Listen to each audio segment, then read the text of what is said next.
সরাসরি দেখব কি বলছেন শুভেন্দু অধিকারী। সকলকে আমি স্বাগত, শ্রদ্ধা, শুভেচ্ছা, গুরুজনদের প্রণাম, মাতৃমণ্ডলীকে বন্দন এবং আমার আদিবাসী বন্ধুদেরকে জোহার জানাই। আজকের এই সভার যিনি আয়োজক ব্যবস্থাপক, মাটির মানুষ, যিনি নেতা নন, আদর্শ কর্মী, জেলার সভাপতি মান্যবর প্রতাপ সিং মহোদয়, আমাদের রাজ্যের নেতা, লোকসভার নেতা,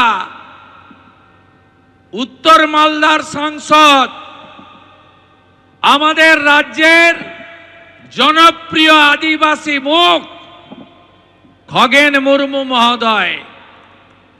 রক্ত দেখেছিলেন নাগরাকাটাতে, দেখেছেন কি করতে গেছিলেন খগেনদা? রিলিফ দিতে, ভোট চাইতে না। রক্ত দেখেছেন কি? হ্যাঁ কি না বলুন না। বদলা চান তো? বদলা যদি চান, বদল আনতে হবে, হ্যাঁ কি না বলুন। খগেন মুর্মুর রক্ত, খগেন মুর্মুর রক্ত। যেভাবে দীপু দাসকে বাংলাদেশের ময়মনসিংহে জ্বালিয়ে দেওয়া হয়েছে জ্যান্ত, একইভাবে হরগোবিন্দ দাস ৭৫ বছর, তার ৪২ বছরের যুবক পুত্রকে পশু কাটার তরবারি দিয়ে কাটা হয়েছে ধুলিয়ানে। কোন রাজত্বে আছেন আপনি? উস্কে ছিল কারা? মমতা ব্যানার্জিরা, সিদ্দিকুল্লাহ চৌধুরী আর ববি হাকিমরা। ওয়াকফ অ্যামেন্ডমেন্ট বিল কার্যকর হয়নি, কার্যকর হয়ে গেছে। মমতা ব্যানার্জি কি বলেছিল? দিল্লিতে গিয়ে আন্দোলন করুন। মমতা ব্যানার্জি কি বলেছিল?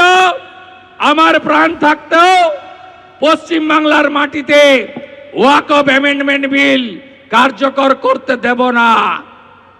যারা মমতা ব্যানার্জির হয়ে এখানে বাজনা বাজান, রহিম বক্সি, তাজমুল হোসেন, বৃদ্ধ সমর মুখার্জি, আর এখানে তো পরিযায়ী এমএলএ নিহার চন্দ্র ঘোষ, উত্তর দিতে পারবেন? উত্তর দিতে পারবেন না। মোথাবাড়িতে হিন্দু দোকান লুট, ঘর, ধুলিয়ান শামসেরগঞ্জে আগুন, কার স্বার্থে করেছিলেন আপনারা? এই জিনিস বন্ধ করতে হবে, পরিবর্তন আনতে হবে। আমরা পশ্চিমবঙ্গে শান্তি চাই। এই পশ্চিমবঙ্গ আমাদের কেউ দয়া করে দেয়নি, এটা বাঙালি হিন্দুদের হোমল্যান্ড। হ্যাঁ, আমরা স্বামীজির ভক্ত। 12ই জানুয়ারি স্বামীজির জন্মদিন পালন করব।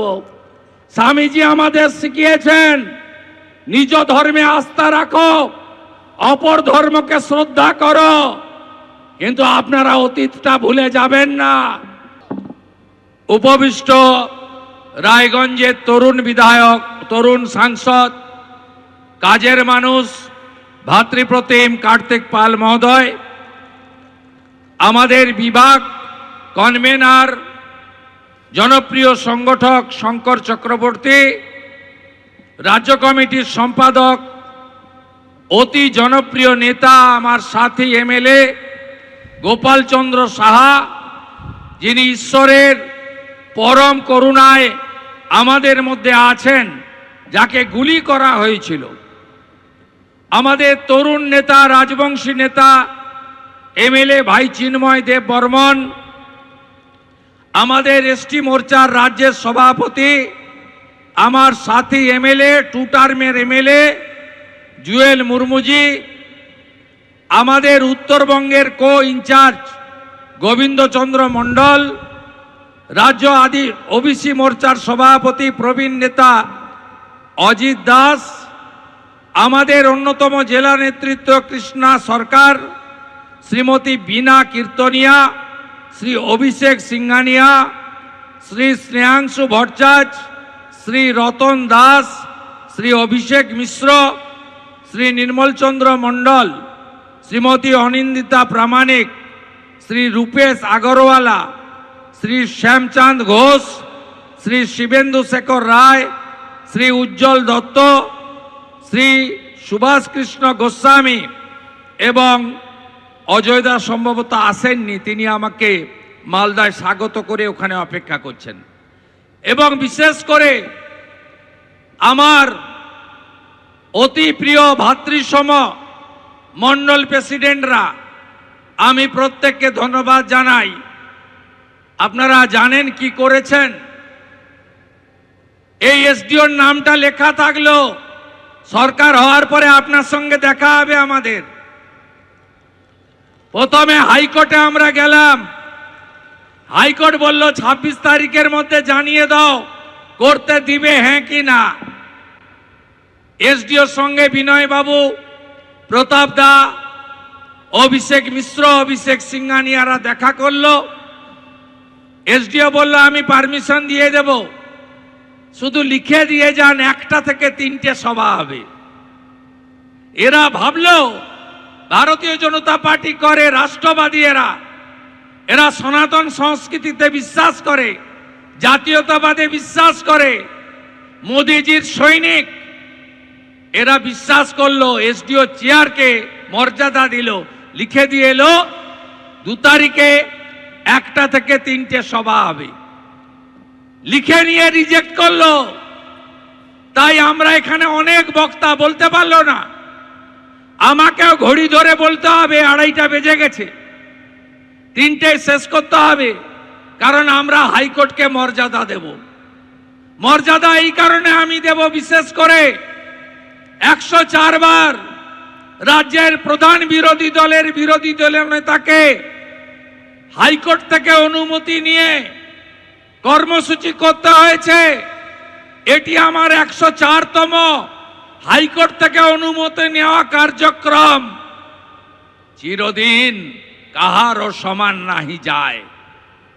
এপ্রিল মাসের পরে তৃণমূল বিরোধী দলে যাবে, সেই দিন হিসাব হবে। বন্ধু, আমরা ঈশ্বরে বিশ্বাস করি, যে যেমন কর্ম করবে তাকে সেই মতো ফল পেতে হবে, এ কথা চিরন্তন সত্য। আজকে শুধু রাজনৈতিক কর্মসূচি নয়, ধর্মীয় কর্মসূচি করতে গেলে বাধা দেওয়া হয়। দুর্গাপূজা, কালী পূজা, জগদ্ধাত্রী পুজো, হনুমান জয়ন্তী, রামনবমী, কোথাও পারমিশন দেবে না। সোহরাবুর্দি আর জিন্না যে স্বপ্ন দেখেছিল মুসলিম লীগ, সেই স্বপ্নেই সরকার লালিত পালিত হচ্ছে। শুধু তাই নয়, মোথাবাড়িতে যখন ওয়াকফ অ্যামেন্ডমেন্ট বিল নিয়ে আক্রমণ করা হলো, হিন্দু দোকান ভাঙা হলো, সেদিনও প্রথমে অজয় গাঙ্গুলি, খগেন মুর্মু, গোপাল শাহ সহ তৎকালীন রাজ্য সভাপতি, আমাদের কেন্দ্রের রাষ্ট্রমন্ত্রী ডক্টর সুকান্ত মজুমদারকে 12 কিলোমিটার দূরে আটকে দেওয়া হলো বেড়া দিয়ে। আমি বললাম অজয় দাকে, কেন্দ্রের মন্ত্রীকে ঢুকতে দিচ্ছে না, আমাকে তো দেবেই না। আমি গেলাম হাইকোর্টে, হাইকোর্ট থেকে অনুমতি নিয়ে হিন্দুদের পাশে দাঁড়ালাম। মোথাবাড়ি বাজারে গিয়ে সে দৃশ্য দেখে চোখের জল রাখতে পারবেন না। নিরীহ দোকানগুলো, বাড়িগুলো ভেঙে তছনছ করেছে। একটাই অপরাধ, ওরা হিন্দু। একটাই অপরাধ, হিন্দুরা সংখ্যায় কম। এ জিনিস বরদাস্ত হবে না, এ জিনিস আমরা বরদাস্ত করব না। 5টা হিন্দুর দোকান ভেঙেছে, পাশে 3টা মুসলিম দোকান রেখে দিয়ে চলে গেছে। এরা কারা? এরা আমি মনে করি রাষ্ট্রবাদী হতে পারে না। ঠিক তারপরে একইভাবে ধুলিয়ান শামসেরগঞ্জে আমাকে ঢুকতে দেওয়া হয়নি, হাইকোর্ট করে গেছি। বেদবনা সহ 10টা হিন্দু গ্রাম, নুন রাখার বাটিটা পর্যন্ত নেই, মাত্র 16% হিন্দু থাকে। এ কোন রাজ্যে আপনি আছেন? কোন রাজ্যে আপনি বসবাস করছেন? এবিপি আনন্দ, এগিয়ে থাকে, এগিয়ে রাখে।